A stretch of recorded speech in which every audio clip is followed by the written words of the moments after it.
Jude Bellingham struck in the first half to give England a 1-0 win over Serbia in their Euro 2024 opener on Sunday. England are the runners-up in the 2020 edition and seeking to finally win a trophy befitting their vast array of attacking talent. After scoring with a header against Serbia, giving the Three Lions a 1-0 lead, Bellingham has now scored England's opening goal of the tournament at the 2022 World Cup and Euro 2024. England are still a side in transition without stalwarts like centre-back Harry Maguire, who is injured, and midfielder Jordan Henderson, who was left out of the Euros, and with several inexperienced players in the squad.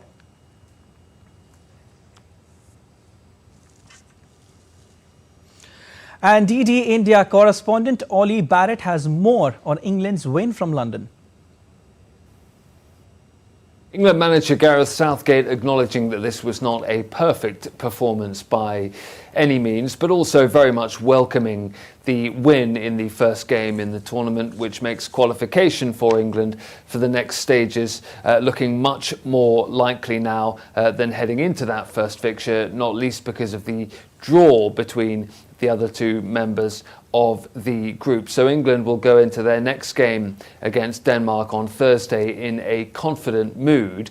The second half of that game was described by some as fairly lacklustre, lacking in imagination from England. Gareth Southgate's substitutions have been questioned by some as well, but the England players, for the most part, saying that they're very pleased indeed to have got off the mark with a first win in that first game, a goal for Jude Bellingham, who many England fans think will be crucial to England's chances in the tournament in Germany. Also, a lot of praise for Mark Guehi in the centre of defence. England's defence has been questioned by many heading into the tournament, partly because of a lack of experience in some of those central positions. But if Mark Guehi can build his experience through the tournament, then that will stand England in very good stead. Harry Kane had a quiet game for the English, but he won't be too worried about that if he continues to get chances and start to score goals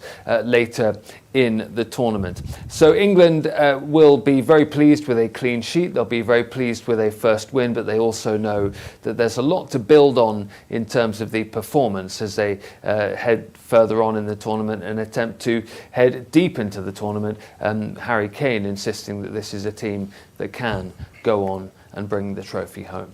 Ollie Barrett in London reporting for DD India. And Denmark drew with Slovenia on Sunday in the opening clash, but the major talking point was the return of Christian Eriksen. Broadcasters around the world flashed back to 3 years ago when midfielder Christian Eriksen almost lost his life in very similar circumstances. On that occasion, the Danes were also favourites, taking on a Finland side, making their first appearance at a major finals. But none of that mattered when Eriksen, then 29, slumped to the turf after suffering a cardiac arrest. Remarkably, both the Denmark recovered, with Eriksen having a device to regulate his heart fitted and his teammates going on a storied run to the Euro semi-finals, where they lost to England in the first of many new chapters written since. After almost losing his life on that June evening in Copenhagen, Eriksen was soon back playing, and he scored 2 minutes after running to the national team in a game against the Netherlands in March 2022. On Sunday, he was back pulling the strings in centre of Denmark's midfield as if nothing had ever happened, scoring the opening goal in the 17th minute. I do think this time in the Euros my story is very different compared to last time, which obviously is a big thing for me personally, but obviously luckily it's been a lot of games since the last time and since that happened, so that hasn't changed. I did have in mind that I hadn't scored at Euros, so obviously that was on my mind, but nothing else than football was on my mind, so really just happy to help the team with the first goal, but yeah, obviously in the end it would have been a different story if we had the 3 points. We'd also be a lot happier and a lot more confident, but I think it's also a wake-up call for us to go into the next game. 2018 World Cup champion and 2022 runner-up France will start their campaign against an in-form Austria tonight. Les Bleus had a shock last 16 exit from Euro 2020 and finished as the runner-up as host in 2016. France are one of the favourites to win the tournament, with manager Didier Deschamps taking his second crack at becoming the first man to win the World Cup and Euros as both player and coach. On the other hand, Austria will typically be no trouble for France, but German manager Ralf Rangnick has led a transformation this past 2 years, with the side imbued with confidence, having lost only once in their last 16 matches since November 2022. Fans believe their side can cause an upset in Group D, where they are joined by Netherlands, Poland and France.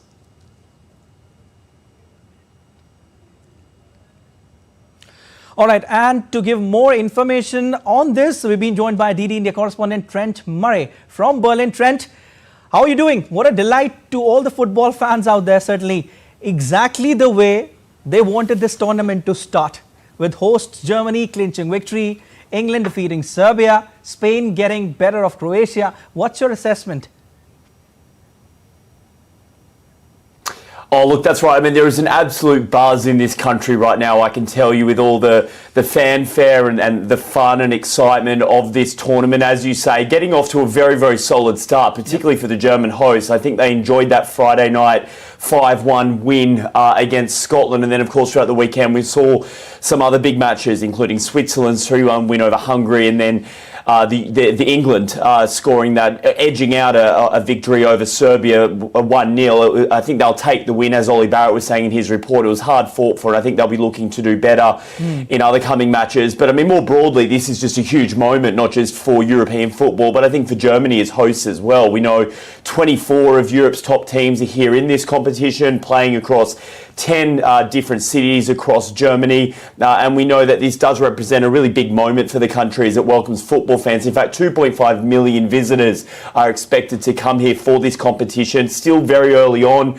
I think it's all out there still in terms of who will be able to edge into that crucial final, but certainly there is a buzz right now. Here where I am in Berlin, in the fan zone, at any one time 130,000 fans are cramming into Brandenburg Gate there behind me to watch the match. I think the next big one for them will be on Wednesday night when Germany plays Hungary. Definitely, Trent. There's a buzz. Now, Trent, what an emotional moment for Christian Eriksen. What a comeback, a true champion, an inspiration to many out there. I mean, it's extraordinary. I mean, it's almost goosebump stuff, isn't it, this? I mean, 3 years almost to the day when his heart stopped on the pitch and doctors had to fight for his life, and they did miraculously manage to bring him back, and he's now not only come back but has scored the opening goal for his country in that win for Denmark. And I mean, I think we heard it there in his press statement there, didn't he? He said that his story is a little bit different now than last time. We'll talk about humility. I mean, I think that's an understatement, and an extraordinary moment for him and his team.